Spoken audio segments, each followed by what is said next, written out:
Good morning, and thank you for stopping by. This is the third part in a five-part series on the existence of God.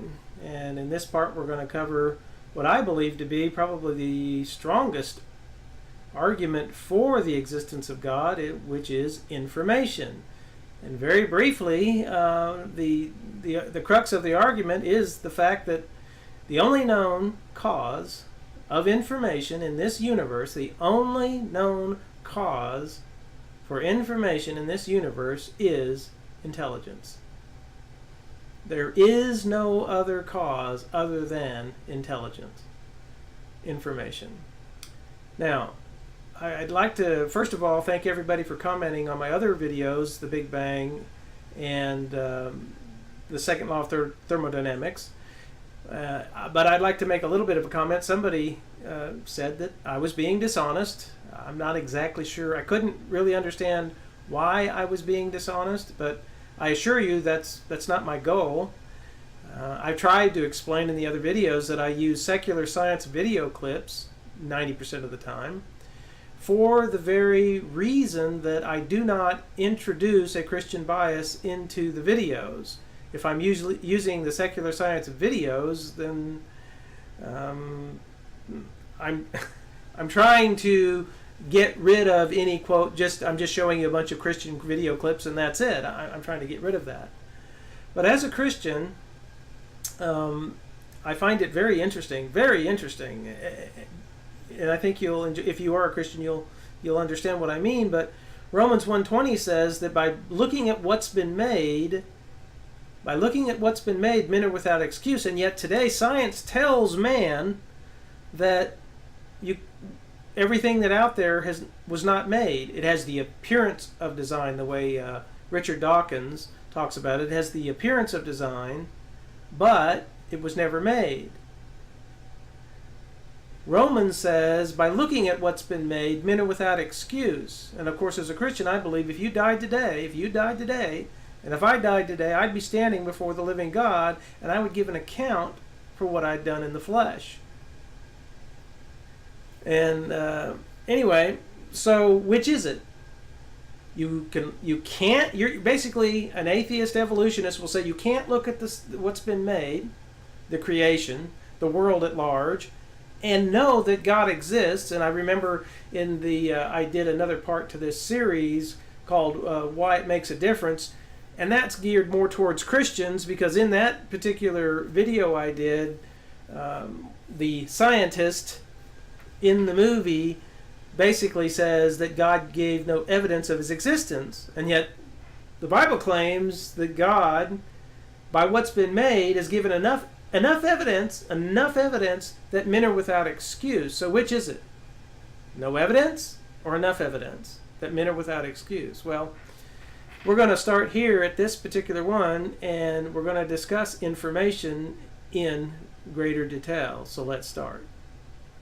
More specifically, we're going to concentrate on what we call, everybody knows, DNA, the DNA strand, especially inside each one of our cells. So we need to find out where did all that information come from? And the important thing about this type of information is that it's what they called, it has a specified complexity to it. And all that really means is like this. It's like, take a book. Well, you start with any book, you start with, say, the chapter head, then you start with the first word, first sentence, first paragraph, then the other paragraphs, and the first chapter. And if you're learning something technical, you have to learn this first, and then you go to the second chapter, and then you have to learn that next, and then you go to the third chapter, and you have to learn that next. In other words, if you tried to learn it, say, out of order, you wouldn't be able to do it, at least not as easy. So, but specified complexity just means that it's in a specific order. It's not just a jumble of data. It's like reading a book. It has to be in a specific order to make any sense, and that is the construction, or that's how our DNA is ordered. It's a 3.2 billion letter word. It's one big word, 3.2 billion letters long, basically. And if you jumble even well, very little of it, it's nonsensical. It's almost like computer hard drives. I don't know if you know this, but on computer hard drives, all there are ones and zeros. That's it. Ones and zeros. That's it. And based upon those ones and zeros, the computer can interpret them based upon there's database charts basically at the beginning of the drive that tell you where all the stuff is stored on the drive. But if you jumble those little databases at the very beginning of the drive, then you can't know what's on the drive. Everything else is whack. So it's the same way with DNA. DNA has a specified complexity to it. And if you jumble it, you can't just jumble it and expect it to work. It doesn't work that way. It's very unbelievably complicated. And in Darwin's day, they didn't have a clue what the cell was like. Back in Darwin's day, they had the picture of the nice little warm pond, and if you got the right chemicals together in that nice little warm pond, life would somehow magically, by chance, burst into being. Now, two things wrong with that. First of all, that means the first life did not have the benefit of natural selection. So every evolutionist out there, you don't have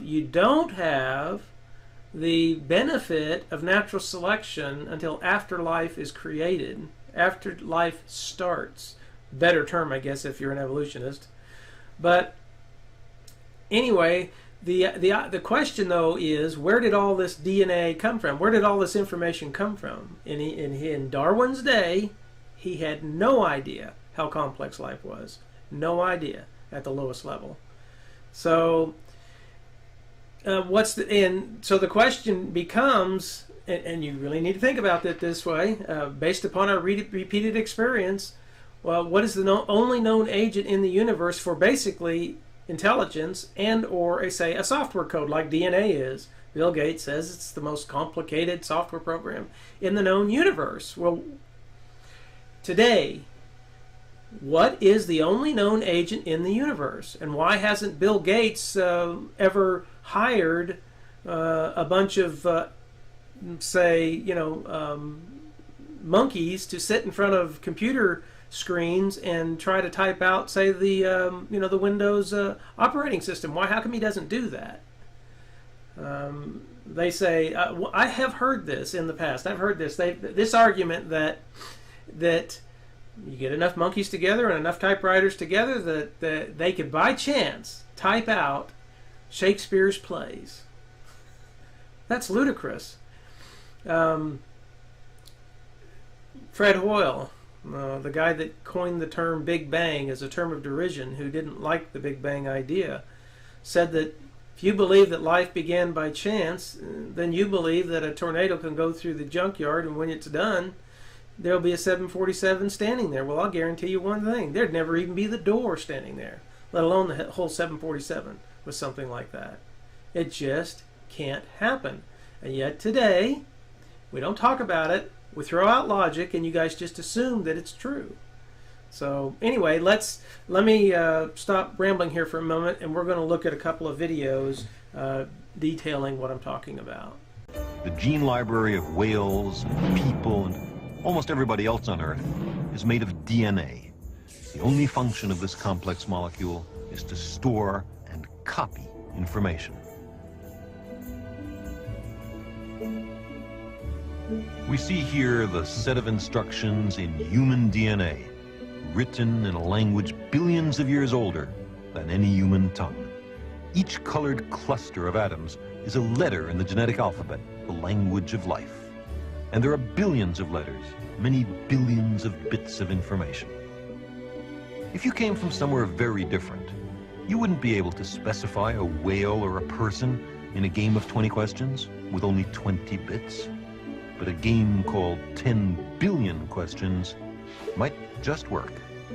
Every organism on Earth contains as its inheritance and legacy a portable library. And the more bits of information you have, the more you can do. The simplest organism, a virus, needs only about 10,000 bits, equivalent to the amount of information on one page of an average book. These are all the instructions it needs to infect some other organism and to reproduce itself, which are the only things that viruses are any good at. A bacterium uses roughly 1,000,000 bits of information, about 100 printed pages. Bacteria have a lot more to do than viruses because they're not thoroughgoing parasites. Bacteria have to make a living. What about a free-swimming, one-celled amoeba? These creatures are also microscopic, but in the realm of one-celled animals, they are giants, the whales of the microbial world. Each contains about 400 million bits in its DNA, the equivalent of about 80 volumes of 500 pages each. That's how much information it takes to make an amoeba, a creature like a small city, wandering through a drop of water. And what about a whale or a human being? Well, the answer seems to be that there's 5 billion bits. 5 billion bits of information in our encyclopedia of life, in the nucleus of every one of our cells. So if written out in, say, ordinary English, those instructions, that information, would fill 1,000 volumes. Think of it. In every one of the 100 trillion cells in your body, there's the contents of a complete library of instructions on how to make every part of you. Those cells are smart. If this were my gene library, it would contain everything my body knows how to do on its own without being taught. The ancient information is written in exhaustive, careful, redundant detail. Okay, so those cells are smart. The instruction library. Think of everything how Carl Sagan described the DNA. A whole library. He walks into a whole library. Now, again, listen. Think of specified complexity, just like I told you. And all those books. Look at all those books in that library. Every one of those books is ordered. Very ordered. All that information. And you're going to tell me that that came about by chance. And then if you add, that's just the DNA strand. That's just the DNA strand. Okay? And just to give you an idea, just to give you one idea, there's a book, Signature in the Cell by Stephen Meyer. He talks about proteins. And proteins make up, there's so many proteins in our body, but our bodies are made up of proteins. DNA is, involved with all kinds of proteins. Well, in order to make a protein, you have amino acids, and there's about 20 amino acids. Now, to make just a small protein, it takes about 150 amino acids, and he showed in that book that the probability of just one protein coming together by chance is 10 to the 164th power. 10 to the 164th power. Dr. Fred Hoyle, the guy that coined the Big Bang Theory, said anything 10 to the 50th power is a miracle. We only have 10 to the 80th particles in the whole known universe. 10 to the 80th particles. We've only been here 10 to the 18th seconds since the universe began. If we are to believe that it's 13.6 billion years old, that's still only 10 to the 17th seconds. But you're telling me in 10 to the 17th seconds, with only 10 to the 80th particles to use, you will have enough amino acids, enough rich material in a small little pond to create even one protein, which is the likelihood of it happening, just one protein, is 10 to the 164th power. We're not talking about the DNA strand. They've calculated that if you try, and they try to add all the different factors up together. They said it would be 10 to the 21,000th power. If you try, and again, they tried to add everything they could think together. What would have to happen for life to come together by chance? 10 to the 21,000th power. So the question is, where did all that information come from? And we're just talking about the DNA strand now. We're not talking about the epigenetics that go along with the DNA. And then you have the chicken and the egg problem as well. What came first, the epigenetics or the DNA strand, which uses epigenetics? Which one came first? How do you have one without the other? There's so many interdependencies here, it boggles the mind. There's so many complex systems. How do you get to the DNA, and how do you get to the protein folding structures? They take, they type out this long strand of amino acids, but the protein has to be folded in just the right manner. So you have to have an organelle in the cell that'll fold the protein over in just the right manner, or if it's not folded correctly, it dies. Where did all those structures come from that deal with the proteins and with the DNA strand and with the transcription and with the RNA and all those kinds of things? How did all that happen by chance? Watch this one.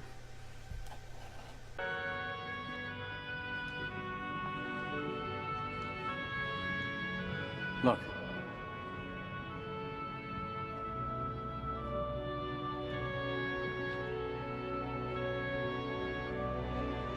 That what I think it is?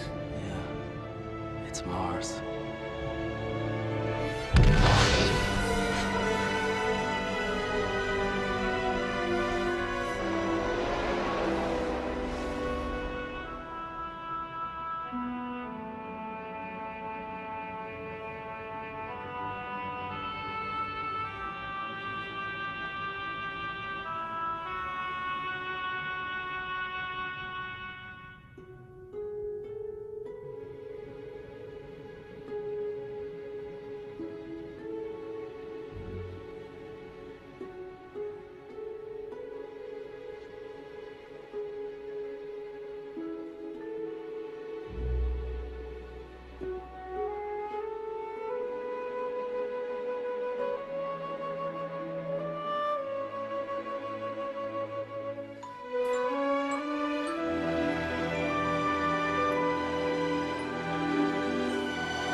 That's where they went.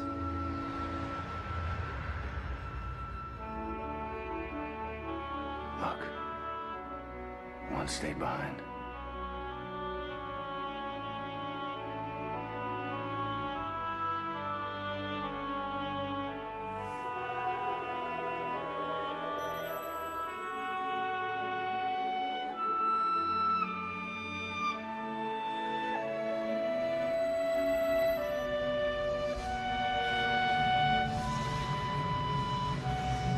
Earth, before the continents separated.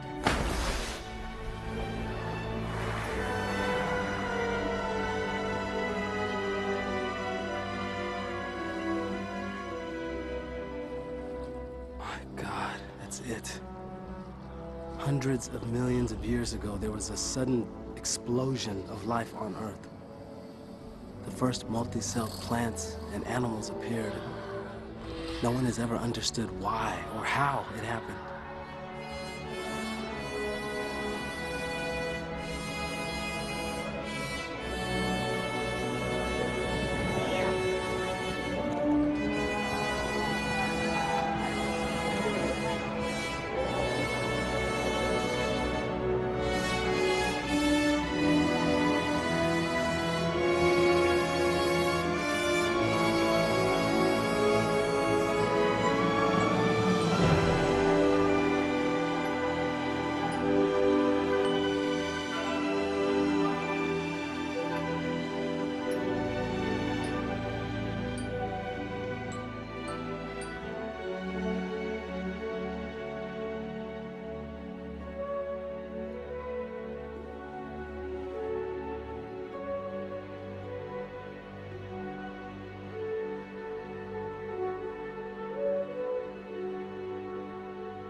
seeded Earth.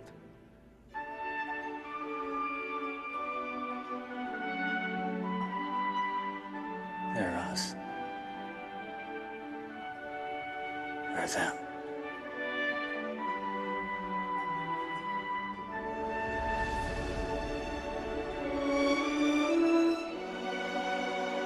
And how did that happen? I told you we don't know. So you have no idea how it started? No, nor has anybody. Nor has anyone else. What do you think is the possibility that intelligent design might turn out to be the answer to some issues in genetics or in evolution? It could come about in the following way. It could be that at some earlier time, somewhere in the universe, a civilization evolved by probably some kind of Darwinian means to a very, very high level of technology and designed a form of life that they seeded onto perhaps this planet. Now, that is a possibility and an intriguing possibility. And I suppose it's possible that you might find evidence for that if you look at the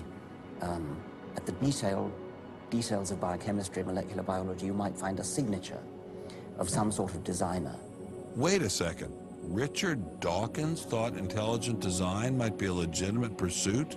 And that designer could well be a higher intelligence from elsewhere in the universe. Well, but that higher intelligence would itself have had to have come about by some explicable or ultimately explicable process. It couldn't have just jumped into existence spontaneously. That's the point. So Professor Dawkins was not against intelligent design, just certain types of designers, such as God.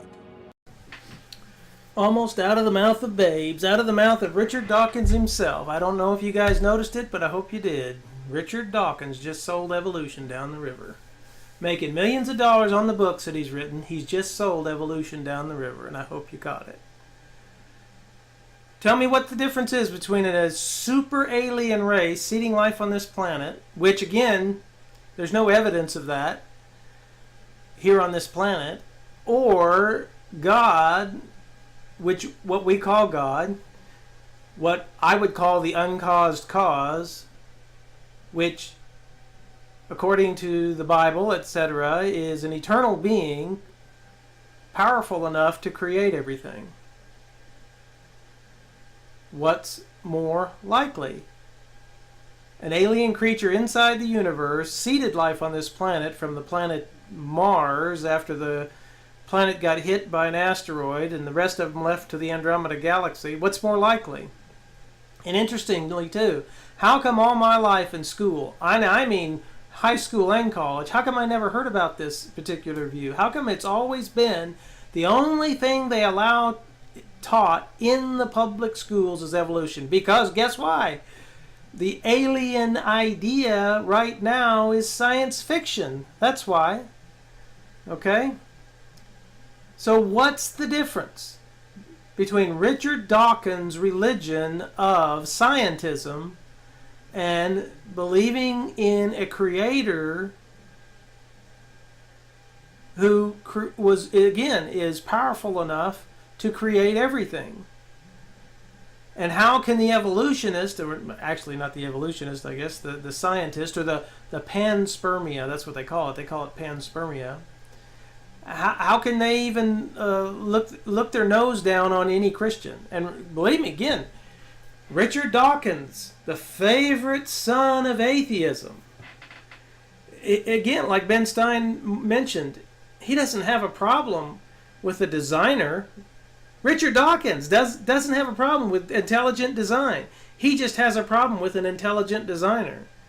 And his answer is that whoever was the, quote, seeder of life on this planet, those beings themselves had to come up by some Darwinian mechanism. Why? Why is that requirement still there? And now, if you'll notice something, it's called an infinite regress. The atheists always like to throw up in the creationist's face and say, okay, you had a creator that created the universe. Where did that creator come from? And who made that creator? And who made that creator? And again, the infinite regress. Well, now I can say the same thing. Let's see. Aliens from Mars whose planet got hit by an asteroid, who flew off to the Andromeda Galaxy, but sent one ship here to seed life on this planet, they seeded life on this planet. Well, okay, where did they come from? Where did the super intelligent alien race come from? And where did that alien race come from? And where did that alien race come from? And where did that you guys suffer from the same infinite regress? In fact, it's even worse for you because you only had 13.6 billion years for the total universe, time-wise, and we've already discussed, if you watch the video I did on the Big Bang Theory, the evolutionists, quote, back when they found out that the Big Bang was true, realized that 13.6 billion years isn't enough time for all the different species of life that was on this planet. And now Richard Dawkins is made it worse, not better, for the evolutionists. There wasn't enough time as it was in the beginning. There's definitely not enough time now for, quote, a super alien race to come along. Okay, so from that movie, they come up with a new term, panspermia. And again, in college and in high school, they never taught me about panspermia, life being seeded on this planet. Life was seeded on the planet by an alien intelligence. And you have to ask yourself why they came up with this. I did read about it, but they didn't teach it to me in school. I did read about it years ago. They didn't teach it to me in school. Well, you have to understand, you have to ask yourself, why did those scientists feel the need to come up with panspermia? Because there's not enough evidence on this planet that evolution ever took place. Even though they keep telling you it did. Even though they keep telling you they found all these, the fossils and everything. And in fact, the fossil record does not show that. You know what the fossil record shows? Exactly what Don Cheadle said in the movie Mission to Mars, exactly what he said.